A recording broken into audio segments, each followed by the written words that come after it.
ಕಟುಕನ ನಂಬಿ ಮನೆ ಬಿಟ್ಟಿದ್ಲು, ಊಟ ಬಿಟ್ಟಿದ್ಲು.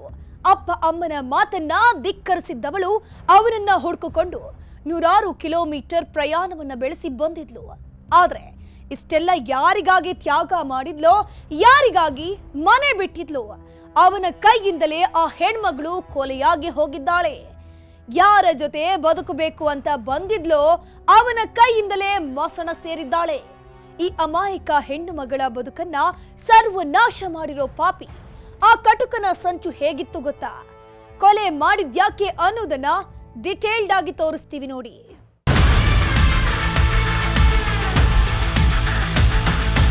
ಡ್ರೈ ಫ್ರೂಟ್ಸ್ ಕಂಪನಿಯಲ್ಲಿ ಆತ ಸೂಪರ್ವೈಸರ್ ಆಗಿದ್ದ.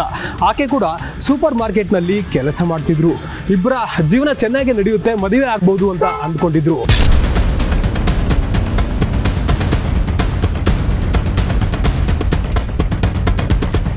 ಆಕೆಯ ಪೋಷಕರನ್ನು ಕೂಡ ಒಪ್ಪಿಸಿ ಬೆಂಗಳೂರಿಗೆ ಆಕೆಯನ್ನ ಕರೆತಂದಿದ್ದ.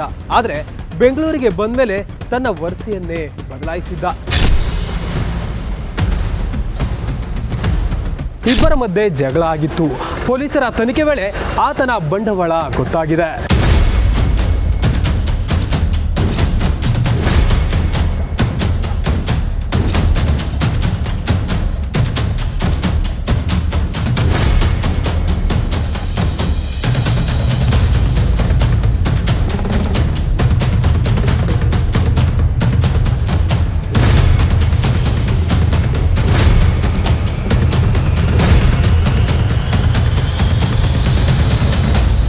ಕಣ್ಣಿಗೆ ಗ್ಲಾಸು, ಬೈಕ್ ಮೇಲೆ ಕೂತ್ಕೊಂಡು ಹೀರೋ ರೇಂಜ್ಗೆ ಪೋಸು, ಸೀರಿಯಸ್ ಲುಕ್ಕು.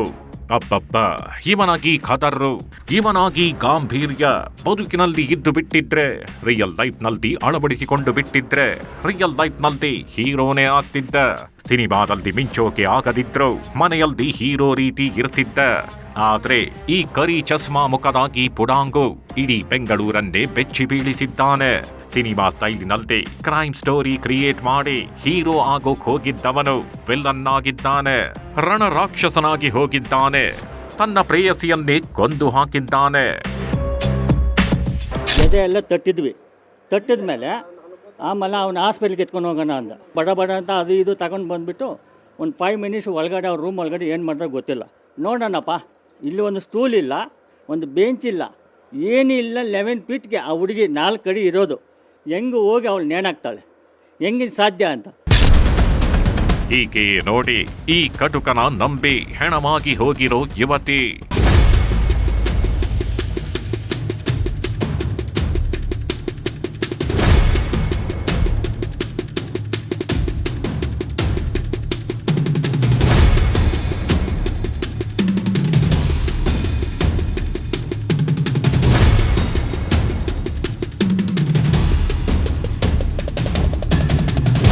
ಇನ್ನು ಚಿಕ್ಕ ವಯಸ್ಸು, ಬಾಳಿ ಬದುಕಬೇಕಾಗಿದ್ದ ಯುವತಿ, 100 ಕನಸುಗಳನ್ನ ಕಾಣುತ್ತಿದ್ದ ಚೆಲುವೆ.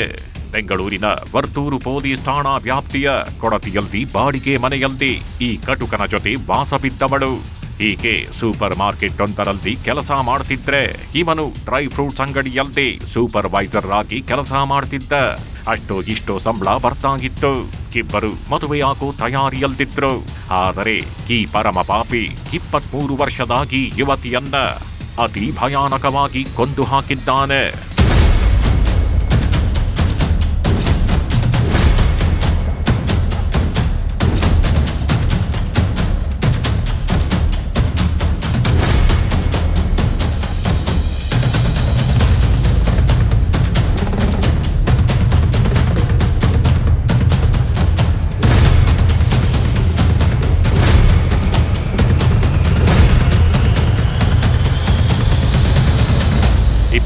ವರ್ಷದಾಗಿ ಯುವತಿಯ ಹೆಸರು ರಂಜಿತಾ. ಕೊಡಗಿನ ಪೊನ್ನಂಪೇಟೆಯ ನಿವಾಸಿ. ಈ ಕಿರಾತಕನ ಹೆಸರು ಅಯ್ಯಪ್ಪ. ಇವನು ಕೂಡ ಕೊಡಗಿನ ಪೊನ್ನಂಪೇಟೆಯ ನಿವಾಸಿಯೇ. ದೇವರ ಹೆಸರನ್ನೇ ಇಟ್ಕೊಂಡಿರೋ 26 ವರ್ಷ ವಯಸ್ಸಿನಾಗಿ ಅಯ್ಯಪ್ಪ ಹೆಣ್ಣು ಮಗಳ ಪಾಲಿಗೆ ರಾಕ್ಷಸನಾಗಿ ಬಿಟ್ಟಿದ್ದ. ಯಮನಾಗಿ ನರಕ ತೋರಿಸಿ ಕೊಂದು ಹಾಕಿದ್ದ. ಕೊಲೆ ಮಾಡಿ ಥೇಟ್ ಸಿನಿಮಾ ಸ್ಟೈಲ್ನಲ್ಲಿ ಒಂದು ಕಥೆಯನ್ನೇ ಸೃಷ್ಟಿಸಿ ಎಸ್ಕೇಪ್ ಆಗೋಕೆ ನೋಡಿದ್ದ. ಎಲ್ಲರನ್ನೂ ಯಾಮಾರಿಸಿ ಹೋಗಿದ್ದ. ಇಂತಹ ಖತರ್ನಾಕ್ ಕಿಲ್ಲರ್ನ ಕಹಾನಿ ಶುರುವಾಗೋದು ಕೊಡಗಿನಲ್ಲೇ. ಆದರೆ ಆ ಟ್ರಾಜಿಡಿ ಎಂಡ್ ಆಗಿರೋದು ಬೆಂಗಳೂರಿನಲ್ಲೇ. ಹೆಂಡತಿಗೆ ಕೈಕೊಟ್ಟ, ಮತ್ತೊಬ್ಬಳ ಹೃದಯಕ್ಕೆ ಗಾಳ ಹಾಕಿದ. ಕೊಡಗಿನ ಚಿನ್ನ ಬಂಗಾರಿ ಎಂದ, ಬೆಂಗಳೂರಿನಲ್ಲಿ ಹೆಣ ಬೀಳಿಸಿದ. ಅಲ್ಪ ಸ್ವಲ್ಪ ಓದಿರೋ ಈ ಅಯ್ಯಪ್ಪನಿಗೆ ಅದಾಗಲೇ ಮದುವೆಯಾಗಿತ್ತು. ಕೊಡಗಿನ ಪೊನ್ನಂಪೇಟೆಯಲ್ಲಿ ಹೆಂಡತಿ ಜೊತೆ ಮದುವೆಯಾಗಿ ಸುಖವಾಗಿದ್ದ. ದೊಡ್ಡವರ ಸಮ್ಮುಖದಲ್ಲಿ ಮದುವೆಯಾಗಿ ಸಂಸಾರನೂ ಮಾಡಿದ್ದ. ಆದರೆ ಆಕೆಯ ಜೊತೆ ಅದೇನು ವಿಚಾರಕ್ಕೆ ಜಗಳ ಮಾಡ್ಕೊಂಡೋಗೇನೋ ಆಕೆಯಿಂದ ದೂರವಾಗಿದ್ದ. ಆಕೆಯು ಕಟುಕನ ಸಹವಾಸ ಬೇಡ ಅಂತ ಬಿಟ್ಟಿದ್ಲು. ಇದಾದ ಬಳಿಕ ಈ ಅಡ್ನಾಡಿ ಅಯ್ಯಪ್ಪನ ಕಣ್ಣಿಗೆ ಬಿದ್ದಿದ್ದೆ ಈ ರಂಜಿತಾ.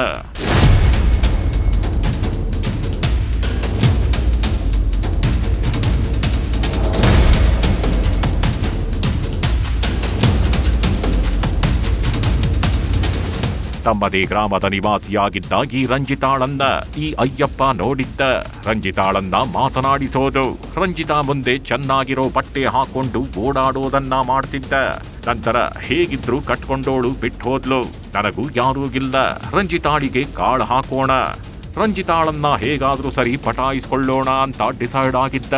ಅದರಂತೆ ಆಕೆಗೆ ಪ್ರಪೋಸ್ ಮಾಡಿ ರಂಜಿತಾಳ ಪ್ರೀತಿ ಗಿಟ್ಟಿಸಿಕೊಂಡಿದ್ದ. ರಂಜಿತಾ ಕೂಡ ಈ ಅಯ್ಯಪ್ಪನನ್ನ ತುಂಬಾನೇ ನಂಬಿದ್ಲು. ಅದು ಕೂಡ ಯಾವ ರೇಂಜಿಗೆ ಅಂದ್ರೆ ಜಾತಿ ಬೇರೆ ಬೇರೆ ಆಗಿದ್ರು. ಅಯ್ಯಪ್ಪನೇ ಬೇಕು ಅಂತ ಪಟ್ಟು ಹಿಡಿದು ಕೂತಿದ್ಲು. ಇದ್ರೆ ಅಯ್ಯಪ್ಪನ ಜೊತೆಗೆ ಇರೋದು, ಮದುವೆ ಅಂತ ಆದ್ರೆ ಅಯ್ಯಪ್ಪನನ್ನೇ ಅಂತ ಮನೆಯಲ್ಲಿ ಜಗಳ ಮಾಡ್ಕೊಂಡಿದ್ಲು. ಮನೆ ಹಾಳ ಅಯ್ಯಪ್ಪನಿಗೋಸ್ಕರ ಅಪ್ಪ ಅಮ್ಮನನ್ನೇ ಬಿಟ್ಟು ಬಂದಿದ್ಲು. ಊರು ಬಿಟ್ಟಿದ್ಲು. ಅಪ್ಪ ಅಮ್ಮನ ಮಾತು ಧಿಕ್ಕರಿಸಿ ಅಯ್ಯಪ್ಪನ ಕೈ ಹಿಡಿದು ಹೊರಟಿದ್ಲು. ಅಯ್ಯಪ್ಪನ ಜೊತೆ ಕೊಡಗಿನಿಂದ ಬೆಂಗಳೂರಿಗೆ ಪ್ರಯಾಣ ಬೆಳೆಸಿ ಬಂದಿದ್ಲು. ವರ್ತೂರಿನ ಕೊಡತಿಯಲ್ಲದೆ ಬಾಡಿಗೆ ಮನೆ ಮಾಡಿಕೊಂಡು ಬದುಕು ಕಟ್ಟಿಕೊಳ್ಳುವ ಕನಸು ಕಾಣ್ತಿದ್ಲು. ಆದರೆ ಯಾರಿಗಾಗಿ ಬಂಧು ಬಳಗ, ಮನೆ, ಊರು, ಸಂಬಂಧ ಎಲ್ಲವನ್ನೂ ತ್ಯಾಗ ಮಾಡಿದ್ಲು. ಯಾರಿಗಾಗಿ ಮನೆ ಬಿಟ್ಟಿದ್ಲು, ಅವನ ಕೈನಿಂದಲೇ ಈ ರಂಜಿತಾ ಕೊಲೆಯಾಗಿ ಹೋಗಿದ್ದಾಳೆ. ಯಾರ ಜೊತೆ ಬದುಕು ಕಟ್ಟಿಕೊಳ್ಳಬೇಕು ಅಂತ ಬಂದಿದ್ಲು, ಅವನ ಕೈನಿಂದಲೇ ಮಸಣ ಸೇರಿದ್ದಾಳೆ. ಅವರು 2 ತಿಂಗಳ ಮೇಲೆ 15 ದಿವಸ ಆಗಿದೆ. ಮದುವೆ ಆಗಿದ್ದೀವಿ. ಸರಿ, ನಾನು ಆಧಾರ್ ಕಾರ್ಡ್ ಕೇಳಿದೆ. ನಮ್ದು ಆಧಾರ್ ಕಾರ್ಡ್ ಊರಲ್ಲಿದೆ, ನಾವು ಬಂದುಬಿಟ್ಟಿದ್ದೀವಿ, ನಾವು ಆ ಫೋಟೋ ಎಲ್ಲ ತೋರಿಸ್ತೀನಿ, ಆಧಾರ್ ಕಾರ್ಡ್ ಕೊಡ್ತೀನಿ ಅಂತ ಇವರಿಬ್ಬರು ಹೇಳಿದ್ರು. ಫೋಟೋ ಅವ್ರು ತೋರಿಸಿಲ್ಲ ಸರ್, ನಾವು ಕೇಳಿದ್ವಿ ಫೋಟೋ ಬೇಕೇ ಬೇಕು ಅಗ್ರಿಮೆಂಟ್ಗೆ ಅಂತ. ಅವ್ರ ಅಗ್ರಿಮೆಂಟ್ಗೂ ಅಡ್ವಾನ್ಸ್ ಬೇರೆ ನಮಗೆ 10,000 ಕೊಟ್ಬಿಟ್ಟು 20,000 ಫಸ್ಟ್ ಕೊಟ್ಟರು. ಆಮೇಲೆ 10,000 ಬ್ಯಾಲೆನ್ಸ್ ಇಟ್ಕೊಂಡ್ರು. ಬ್ಯಾಲೆನ್ಸ್ 10,000 ಇಟ್ಕೊಂಡ್ಮೇಲೆ 1 ತಿಂಗಳು ಬಾಡಿಗೆ ಕೊಟ್ಬಿಟ್ಟು ಲಾಸ್ಟ್ ಮಂತಲ್ಲಿ 4,000 ಕೊಟ್ಟರು. ಇನ್ನು 6,000 ಬ್ಯಾಲೆನ್ಸ್ ಇತ್ತು. ದಿನಾಂಕ 11 ಮಾರ್ಚ್ 2026 ಮಧ್ಯರಾತ್ರಿಯಲ್ಲಿ ಬಿತ್ತು ಹೆಣ. ಅದು ಇದೇ ತಿಂಗಳ 11ನೇ ತಾರೀಕು ಮಧ್ಯರಾತ್ರಿ 2 ಗಂಟೆ ಸಮಯ. ಅಷ್ಟೊತ್ತಲ್ಲದೆ ಈ ಅಯ್ಯಪ್ಪ ಒಂದೇ ಸಮನೆ ಅಯ್ಯಯ್ಯೋ ಅಂತ ಬಾಯಿ ಬಡ್ಕೊಂಡು ಮನೆ ಮಾಲೀಕನ ಬಳಿ ಓಡೋಡಿ ಬಂದಿದ್ದ. ಬಾಗಿಲು ಬಡಿದು ಮನೆ ಮಾಲೀಕನನ್ನ ಎಚ್ಚರಗೊಳಿಸಿ ಗೋಡಾಡಿದ್ದ. ನನ್ನ ಪ್ರೇಯಸಿಯನ್ನು ಕಾಪಾಡಿ ಕಾಪಾಡಿ ಅಂತ ಗೋಳಾಡಿದ್ದ. ಅಯ್ಯಪ್ಪನ ಮೊಸಳೆ ಕಣ್ಣೀರನ್ನೇ ನಿಜ ಅಂದುಕೊಂಡು ಮಧ್ಯರಾತ್ರಿ ಹೊತ್ತಲ್ದೆ ತಮ್ಮದೇ ಕಾರಿನಲ್ಲಿ ಈ ರಂಜಿತಾಳನ್ನ ಹಾಕೊಂಡು ಆಸ್ಪತ್ರೆ ಟು ಆಸ್ಪತ್ರೆ ಅಲೆದಾಡಿದ್ದಾರೆ. ಈ ವೇಳೆ ಆಸ್ಪತ್ರೆ ಬಳಿ ಮನೆ ಮಾಲೀಕನಿಗೆ 2 ಶಾಕಿಂಗ್ ವಿಷಯ ಗೊತ್ತಾಗಿತ್ತು. ವರ್ಷ ಹಾಸ್ಪಿಟ್ಲಿಗೆ ಹೋದ್ವಿ. ವರ್ಷ ಹಾಸ್ಪಿಟ್ಲಿಗೆ ಹೋಗಿದ ತಕ್ಷಣನೇ ಆವಾಗ ಅವರು ಡಾಕ್ಟ್ರು ಆನ್ಸರ್ ಮಾಡಿದ್ರು, ಬೇಗ ಮಾಡಿದ್ರು. ಅವರು ಬಡ ಅಂತ ಅದು ಇದು ತಗೊಂಡು ಬಂದುಬಿಟ್ಟು ಒಂದು 5 ಮಿನಿಟ್ಸ್ ಒಳಗಡೆ ಅವ್ರ ರೂಮ್ ಒಳಗಡೆ ಏನು ಮಾಡಿದ್ರೆ ಗೊತ್ತಿಲ್ಲ. ಆಮೇಲೆ ಡಾಕ್ಟ್ರು ಬಂದುಬಿಟ್ಟು ಏನಾಯ್ತಪ್ಪ ಅಂತ ಆ ಹುಡುಗನ ಕೇಳಿದ್ರು. ಆ ಹುಡುಗ ಏನೋ ಜ್ಞಾನ ಕಂಬಿಟ್ಟವ್ರು ಅಂತ ಹೇಳಿದ್ರು.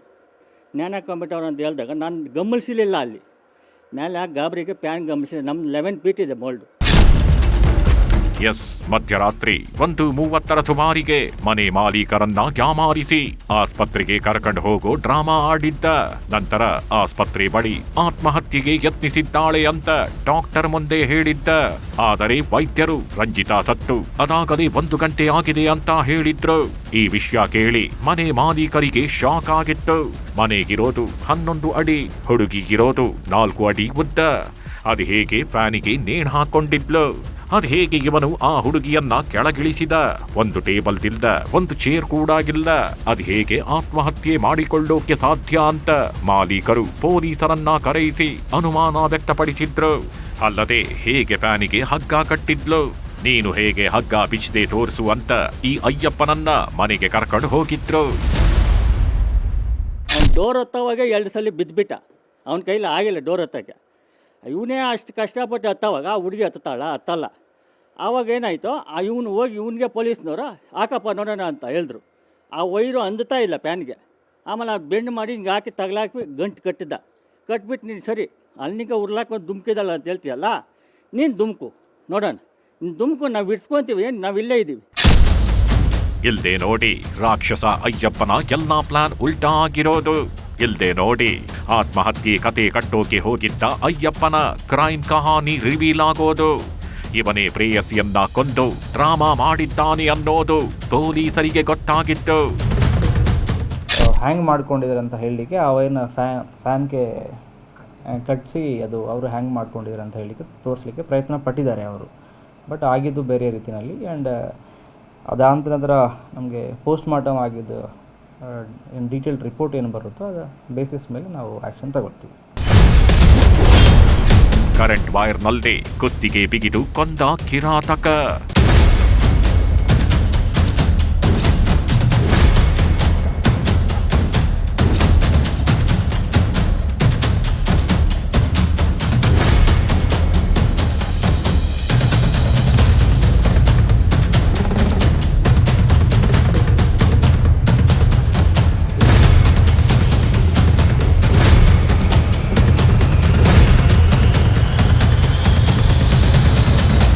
ಈ ಬಂಡ ಅಯ್ಯಪ್ಪನ ಬುದ್ಧಿ ನೋಡಿ ಅದಾಗಲೇ ಹೆಂಡತಿ ಬಿಟ್ಟು ಹೋಗಿದ್ಲು. ಹೀಗಿದ್ರು ಈ ರಂಜಿತಾ ಇವನನ್ನ ನಂಬಿದ್ಲು. ಮದುವೆ ಆಗೋದಾಗಿ ಆಸೆ ಪಟ್ಟಿದ್ಲು. ಆದ್ರೆ ಕುಡಿದು ಮನೆಗೆ ಬರ್ತಿದ್ದ ಅಯ್ಯಪ್ಪ ಪ್ರೇಯಸಿಗೆ ಟಾರ್ಚರ್ ಕೊಡ್ತಿದ್ನಂತೆ. ಇದರಿಂದ ರಂಜಿತಾ ಕೂಡ ಒಮ್ಮೆ ಇವನನ್ನ ಬಿಟ್ಟು ಹೋಗೋ ಮನಸ್ಸು ಮಾಡಿದ್ಲಂತೆ. ನಂತರ ಅಯ್ಯಪ್ಪ ಅದೇಗೋ ರಂಜಿತಾಳನ್ನ ಒಪ್ಪಿಸಿ ಮನೆಯಲ್ಲಿಗಿಟ್ಕೊಂಡಿದ್ದ. ಆದ್ರೆ ಮಾರ್ಚ್ 11ನೇ ತಾರೀಕು ಇಡೀ ಏರಿಯಾದ ಜನ ನಿದ್ದೆಗೆ ಜಾರಿದ ಮೇಲೆ ರಂಜಿತಾಳ ಜೊತೆ ಜಗಳ ಮಾಡಿದ್ದಾನೆ. ಜಗಳದ ವೇಳೆ ಕರೆಂಟ್ ವೈರ್ ಎತ್ಕೊಂಡು ಬಂದು ರಂಜಿತಾಳ ಕುತ್ತಿಗೆಗೆ ಬಿಗಿದು ಕೊಂದಿದ್ದಾನೆ. ನಂತರ ಮನೆ ಮಾಲೀಕನನ್ನ ಕರೆದು ಆತ್ಮಹತ್ಯೆ ಮಾಡಿಕೊಂಡಿದ್ದಾಳೆ ಅಂತ ಸೀನ್ ಕ್ರಿಯೇಟ್ ಮಾಡೋಕೆ ಹೋಗಿದ್ದ. ಮದುವೆಯಾಗು ಎಂದಿದ್ದಕ್ಕೆ ಕೊಂದೇ ಬಿಟ್ಟ ಲವ್ವರ್. ಹೆಂಡತಿಗೆ ಕೈಕೊಟ್ಟ ಬಳಿಕ ರಂಜಿತಾಳನ್ನ ಪಟಾಯಿಸಿಕೊಂಡಿದ್ದಾಗಿ ಅಯ್ಯಪ್ಪ ಆಕೆಯನ್ನ ಬೆಂಗಳೂರಿಗೆ ಕರ್ಕೊಂಡು ಬಂದಿದ್ದ. ಸ್ವಲ್ಪ ದಿನ ಕೆಲಸಕ್ಕೆ ಹೋಗಿ ದುಡ್ಡು ಸಂಪಾದನೆ ಮಾಡಿ ಆಮೇಲೆ ನಾವಿಬ್ಬರು ಮದುವೆ ಆಗೋಣ ಅಂತ ರಂಜಿತಾಳಿಗೆ ಹೇಳಿದ್ದ. ರಂಜಿತಾ ಕೂಡ ಅಯ್ಯಪ್ಪನನ್ನ ನಂಬಿದ್ಲು. ಹೀಗಾಗಿ ಅವನ ಜೊತೆಗಿದ್ದಳು. ಆದರೆ ಕೊಡಗಿನಿಂದ ಬಂದು 2.5 ತಿಂಗಳಾದ್ರೂ ಅಯ್ಯಪ್ಪ ಮದುವೆ ಮಾತು ಮಾತನಾಡಿರ್ಲಿಲ್ಲ. ಇದರಿಂದ ರಂಜಿತಾ ನಾವಿಬ್ಬರು ಮದುವೆ ಆಗೋಣ, ಅಕ್ಕಪಕ್ಕದವರು ಬೇರೆ ರೀತಿ ಮಾತಾಡ್ಕೊಳ್ತಿದ್ದಾರೆ, ನನಗೆ ಇದೆಲ್ಲ ಇಷ್ಟ ಆಗಲ್ಲ ಅಂತ ಈ ಅಡ್ನಾಡಿ ಅಯ್ಯಪ್ಪನ ಬಳಿ ಕೇಳ್ಕೊಂಡಿದ್ದಾಳೆ. ಇದೇ ವಿಷಯವಾಗಿ ಆಗಾಗ ಗಲಾಟೆನೂ ನಡೆದಿರುತ್ತೆ. ಆದರೆ ಈ ಪಾಪಿ ನಂಬಿ ಬಂದವಳನ್ನೇ ಕೊಲೆ ಮಾಡಿ ತಪ್ಪಿಸಿಕೊಳ್ಳೋಕೆ ಆತ್ಮಹತ್ಯೆ ಕತೆ ಕಟ್ಟೋಕೆ ಹೋಗಿ ಇದೀಗ ತಗಲಾಕೊಂಡಿದ್ದಾನೆ.